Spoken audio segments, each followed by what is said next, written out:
Assalamualaikum warahmatullahi wabarakatuh.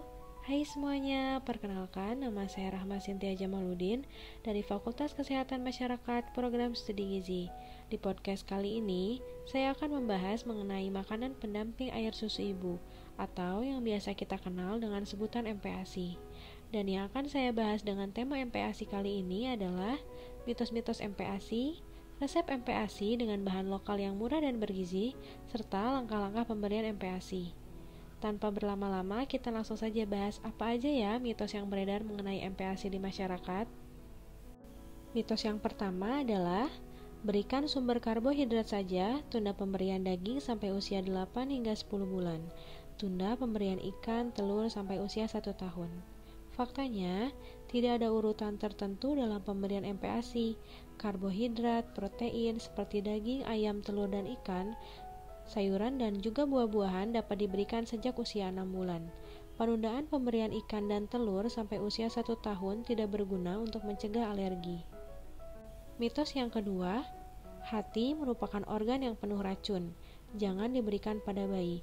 Faktanya, hati aman diberikan pada bayi, bahkan mengandung zat besi yang dibutuhkan oleh bayi. Mitos yang ketiga, kenalkan sayur dahulu baru buah. Faktanya, sayur dan buah dapat dikenalkan secara bersamaan.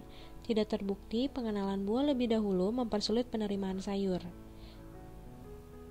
Mitos yang keempat, belum tumbuh gigi jangan memberikan makanan bertekstur. Faktanya, anak memiliki periode emas untuk belajar makan seperti belajar mengunyah dan menelan. Jika periode itu terlewatkan, dikhawatirkan anak akan mengalami gangguan kemampuan makan. Faktanya, anak itu dapat mengolah makanan lunak tanpa menggunakan gigi. Mitos yang kelima, jangan menambahkan gula dan garam. Faktanya, di bawah usia 1 tahun, anak sebaiknya diberikan gula dan garam sesedikit mungkin. Anak boleh diberikan gula dan garam jika dengan pemberian gula dan garam dapat membuat anak mau makan. Ternyata, tidak sedikit ya mitos yang berkembang di masyarakat mengenai MPASI, dan itu membuktikan bahwa sangat dibutuhkannya pengetahuan orang tua yang baik mengenai makanan pendamping ASI. Karena, jika diberikan dengan jumlah, komposisi, dan waktu yang tidak tepat dapat menyebabkan anak mengalami malnutrisi. Malnutrisi itu apa ya? Malnutrisi itu adalah kondisi medis yang disebabkan oleh asupan atau pemberian nutrisi yang tidak benar maupun tidak mencukupi, yang akhirnya akan berakibat pada gangguan pertumbuhan dan perkembangan pada anak. Sebelum kita bahas langkah-langkah pemberian MPASI, kita bahas dulu ya resep MPASI namun menggunakan bahan pangan lokal yang murah namun bergizi. Kira-kira kenapa ya resep MPASI ini perlu sekali dibahas? Karena sekarang kita bisa lihat di media sosial, banyak sekali resep-resep MPASI yang menggunakan bahan pangan yang organik dan jelas memiliki harga yang lebih mahal dibanding pangan lokal. Dan ini perlu diluruskan, ditakutkannya akan ada anggapan bahwa MPASI yang bergizi itu adalah MPASI yang bahannya organik dan mahal. Padahal banyak sekali pangan lokal yang ada di dekat kita yang juga sangat kaya akan gizi, mudah ditemukan dan harganya juga terjangkau.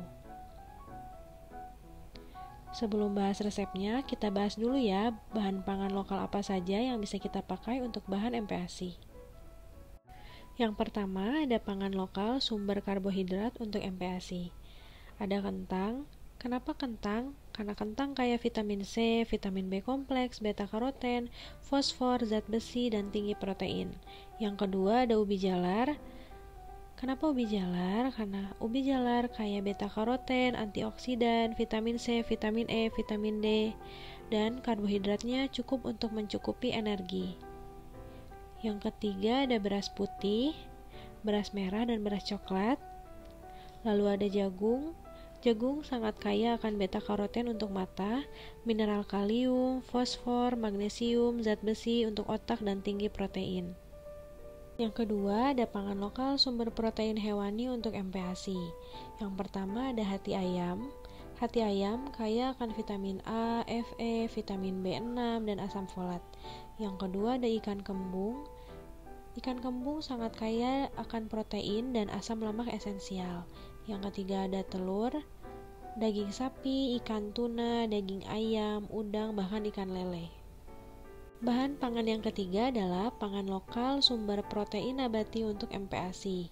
Yang pertama ada tempe, yang kedua ada tahu, yang ketiga ada kacang tanah, kacang hijau, dan kacang merah. Bahan pangan yang keempat adalah pangan lokal sumber buah-buahan untuk MPASI. Yang pertama ada pisang, pepaya, jambu, jeruk, alpukat, apel malang, buah naga, dan melon. Bahan pangan yang kelima adalah pangan lokal sumber sayuran untuk MPASI. Yang pertama ada kacang polong, labu parang, bayam, wortel, brokoli, labu kuning, labu siam, dan tomat. Bahan pangan terakhir adalah pangan lokal sumber minyak lemak untuk MPASI.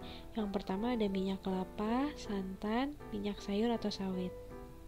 Jadi, banyak kan bahan pangan lokal yang ada di dekat kita dan harganya terjangkau namun kaya akan gizi. Selanjutnya, kita akan bahas resep MPASI menggunakan pangan lokal yang murah dan bergizi. Langsung saja kita masuk ke resep MPASI yang pertama, yaitu formula telur. Bahan-bahannya ada beras 4 sendok makan, telur ayam setengah butir, bayam 1/4 ikat kecil, minyak setengah sendok makan, garam 1/4 sendok teh, dan air secukupnya. Cara pembuatannya yang pertama, beras dicuci bersih, tambahkan 2 gelas air dan masak menjadi bubur. 2. Telur diorak-arik dengan minyak, masukkan ke dalam bubur dan tambahkan garam. 3. Masukkan bayam yang telah dirajang halus, masak telur dengan api kecil hingga matang. Lalu yang keempat, haluskan dengan blender atau disaring, dan siap disajikan. Resep yang kedua adalah formula ubi merah. Bahan-bahannya ubi merah 1,5 sendok makan, daging giling 3 sendok makan, kacang kedelai 1 sendok makan, wortel 6 batang, minyak 1 sendok makan, garam setengah sendok teh, dan air secukupnya. Cara pembuatannya, kedelai direbus kurang lebih 30 menit, dibuang kulitnya lalu dihaluskan. Yang kedua, ubi merah dipotong kecil-kecil. Yang ketiga, wortelnya diparut. Dan keempat, daging giling ditumis kemudian dihaluskan. Lalu yang terakhir, campurkan semua bahan, tambahkan air lalu ditim sampai masak dan disaring. Resep selanjutnya adalah formula tempe wortel. Bahan-bahannya, tepung beras 40 gram, tempe 56 gram atau sebesar 2,5 kotak korek api, gula pasir 2 sendok makan, susu full cream 2,5 sendok makan, minyak 1 sendok makan, wortel setengah jari, garam 1/4 sendok teh, dan air 300 cc. Cara membuatnya, yang pertama, tempe dipotong-potong kecil lalu direbus kurang lebih 15 menit lalu dihaluskan. Yang kedua, wortel diparut. Yang ketiga, semua bahan dicampurkan dan tambahkan air 300 cc dan aduk rata. Yang keempat, masak di atas api hingga matang. Resep selanjutnya adalah formula singkong. Bahan-bahannya, singkong 5 potong sedang, udang kering 2,5 sendok makan, tempe 2 potong kotak korek api, daun kangkung 1 ikat sedang, wortel 2 batang, tomat setengah buah, garam 1/4 sendok teh, air secukupnya, dan minyak 1 sendok makan. Cara membuatnya, singkong dipotong-potong kecil, lalu udang kering direndam air panas lalu dihaluskan. Tempe potong-potong kemudian direbus kurang lebih 15 menit lalu dihaluskan. Daun kangkung diiris halus, wortel diparut, tomat dipotong-potong kecil. Lalu campurkan semua bahan ke dalam panci dan ditim, tambahkan air lalu ditim sampai masak lalu disaring. Selanjutnya ada resep formula susu pisang. Bahan-bahannya, tempe 35 gram, tepung terigu 30 gram, susu skim 7,5 gram, gula halus 15 gram, minyak 1 sendok teh, pisang ambon 2 sendok makan, garam 1/4 sendok teh, dan air secukupnya. Cara membuatnya, tempe dipotong-potong, kemudian direbus 15 menit lalu dihaluskan, pisang dikukus dan diambil dagingnya, dan semua bahan dicampur, tambahkan air 500 ml, kemudian dimasak sambil terus diaduk selama 10 menit. Cara membuatnya, tempe dipotong-potong, kemudian direbus 15 menit lalu dihaluskan, pisang dikukus dan diambil dagingnya, dan semua bahan dicampur, tambahkan air 500 ml, kemudian dimasak sambil terus diaduk selama 10 menit. Resep yang terakhir ada formula jagung segar ikan giling. Bahan-bahannya: jagung segar 1 buah besar, daging ikan setengah ekor kecil, daun sawi 1,5 ikat kecil, gula 1 sendok makan, garam setengah sendok teh, dan air secukupnya. Cara membuatnya: jagung segar diparut lalu ditimbang, ikan dibersihkan dan dilumuri jeruk nipis, kemudian direbus dengan setengah gelas air hingga matang. Ambil dagingnya, lalu haluskan, kemudian daun sawi diiris halus, dan campur semua bahan, tambahkan air masak di atas api sedang hingga matang, lalu dihaluskan atau disaring. Itu adalah beberapa contoh resep MPASI dengan bahan pangan lokal dan bergizi. Sekarang, tidak perlu khawatir bahwa kita bisa memanfaatkan bahan pangan yang ada di dekat kita untuk bahan MPASI. Dan bahasan yang terakhir adalah langkah-langkah pemberian MPASI. Pada dasarnya, kebutuhan energi dan nutrisi anak hingga usia 6 bulan dapat tercukupi oleh pemberian ASI saja. Namun, setelah berusia di atas 6 bulan, anak membutuhkan makanan pendamping karena ASI sudah tidak dapat mencukupi kebutuhan energi dan nutrisi bagi anak. Makanan pendamping ASI ini diberikan pada periode penyapihan, yaitu mulai usia 6 bulan hingga 2 tahun. Sebelum kita lanjut ke langkah-langkah pemberian MPASI, kira-kira apa tanda bayi sudah siap mendapatkan makanan pendamping ASI?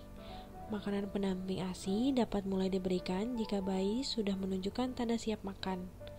Kebanyakan bayi normal menunjukkan tanda-tanda siap makan pada usia 6 bulan. Tanda-tanda bayi siap makan yaitu kepalanya sudah tegak dan mengangkat kepalanya sendiri tanpa memerlukan bantuan. Kemudian, anak juga sudah menunjukkan ketertarikan terhadap makanan, misalnya mencoba meraih makanan yang ada di hadapannya. Lalu, anak terlihat menjadi lebih lapar dan tetap menunjukkan tanda lapar seperti gelisah, tidak tenang walaupun sudah diberikan ASI secara rutin. Selanjutnya, kita akan bahas langkah-langkah pemberian MPASI. Bagaimana memberikan makanan pendamping ASI yang baik? Pada awal pemberian MPASI, mulailah dengan makanan lumat dengan konsistensi halus atau saring yang encer pada tahap perkenalan dan kemudian dikentalkan secara bertahap. Semangkuk bubur yang encer akan mengandung kalori dan zat gizi yang lebih sedikit dibanding semangkuk bubur kental untuk volume yang sama. Tekstur makanan dinaikkan secara bertahap. Setelah bubur saring dapat dinaikkan menjadi bubur kasar atau tidak disaring, finger food atau makanan yang bisa dipegang oleh anak, kemudian makanan lunak dengan lauk yang dicincang, dan terakhir makanan keluarga. Pada usia 6 hingga 9 bulan, perkembangan anak adalah dapat memindahkan makanan dari satu sisi mulut ke sisi lainnya, gigi depan bayi mulai tumbuh, bayi dapat menelan makanan dengan tekstur yang lebih kental. Tekstur MPASI-nya saring atau lumat. Frekuensi MPASI-nya 2 hingga 3 kali makan besar dan 1-2 kali makan selingan. Banyaknya MPASI per porsi, 3 sendok makan hingga setengah mangkuk ukuran 250 ml. Untuk bayi usia 9 hingga 12 bulan, perkembangannya adalah dapat merapatkan bibir ketika disuapi, dapat menggigit makanan dengan tekstur yang lebih keras. Tekstur MPASI-nya dicincang halus, dicincang kasar, dan makanan yang dapat dipegang oleh anak. Frekuensi MPASI-nya 3-4 kali makan besar dan 1-2 kali makan selingan. Banyaknya MPASI per porsi, setengah mangkuk ukuran 250 ml. Untuk usia 12 hingga 23 bulan, perkembangannya adalah dapat beradaptasi dengan segala macam tekstur makanan, namun belum dapat mengunyah secara sempurna. Mulai beradaptasi dengan segala menu makanan yang diberikan, termasuk makanan keluarga. Tekstur MPASI-nya makanan keluarga. Frekuensinya 3-4 kali makan besar dan 1-2 kali makan selingan. Banyaknya MPASI per porsi 3/4 hingga 1 mangkuk penuh ukuran 250 ml. Energi yang dibutuhkan dari MPASI pada usia 6 hingga 8 bulan adalah 200 kilokalori per hari, untuk 9-12 bulan adalah 300 kilokalori per hari, dan 12-23 bulan adalah 550 kilokalori per hari. Apa saja ya yang harus diperhatikan dalam pembuatan atau pemberian MPASI? Yang pertama, protein nabati dan hewani diberikan sejak usia 6 bulan. Yang kedua, telur, daging, dan ikan diberikan dalam keadaan benar-benar matang. Yang ketiga, pemberian jus buah tidak disarankan untuk anak berusia di bawah 1 tahun. Keempat, madu dapat diberikan setelah anak berusia 1 tahun. Yang kelima, pisahkan talenan yang digunakan untuk memotong bahan mentah dan bahan matang. Yang keenam, hindari pemberian makanan dengan kadar lemak tinggi, pemanis, dan penyedap rasa tambahan. Yang ketujuh, minyak, mentega, atau santan dapat digunakan sebagai penambah kalori. Yang kedelapan, perhatikan kebersihan tangan dan peralatan dalam mempersiapkan MPASI. Dan yang terakhir, pastikan kebersihan tangan anak sebelum memulai makan. Berikut adalah tips pemberian MPASI pada anak. Yang pertama, buat jadwal makan teratur. Yang kedua, pengenalan makanan membutuhkan setidaknya 10-15 kali mencoba dan jangan memaksa anak untuk makan. Kemudian, perhatikan tanda lapar dan kenyang. Lalu, kebersihan dalam mengolah, menyiapkan, dan memberikan MPASI itu sangat penting. Akhirnya, bahasan podcast mengenai MPASI kali ini sudah selesai.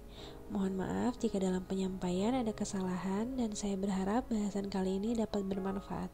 Sekian dari saya, terima kasih. Wassalamualaikum warahmatullahi wabarakatuh.